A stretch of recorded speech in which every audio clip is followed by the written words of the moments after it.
wegloop, maar wat net op die pad moet loop, dan moet dit Jesus is.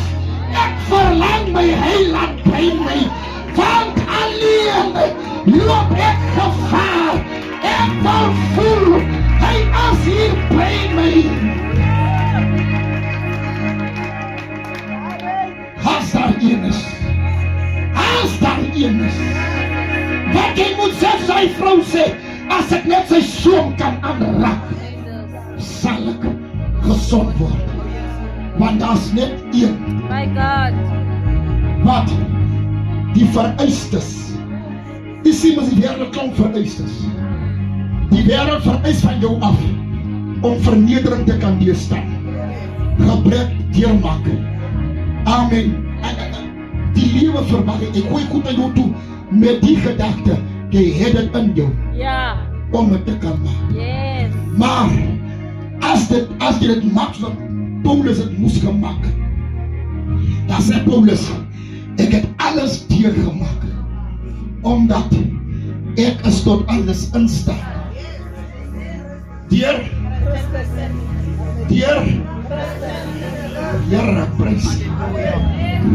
Ek het het gemaak ondertussen, weet jy, Paulus noem en Paulus sê, ek is 'n ontydige apostel, ek is die laasgeborene, ek is nie werd om apostel genoem te word.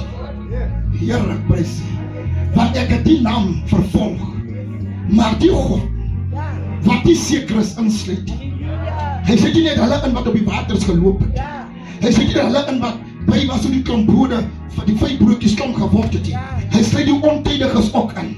Paulus sê, omdat hy my ingesluit het, is ek in staat.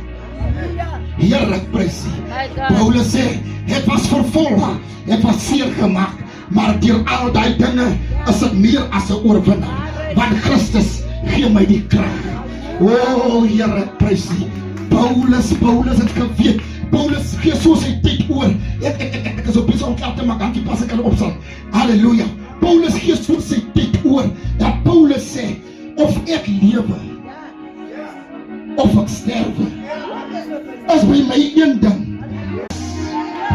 Ek is nie meer op my tyd. Oh, halleluja. Halleluja. Paulus word geprofeteer op pad Jerusalem toe. Die man van God vat sy telband en sê, hierdie man moet nie opgaan nie. Hierdie man moet nie opgaan nie. Die Gees openbaar, dat sal nie met hom goed gaan nie. Maar Paulus sê, ek ag my lewe niks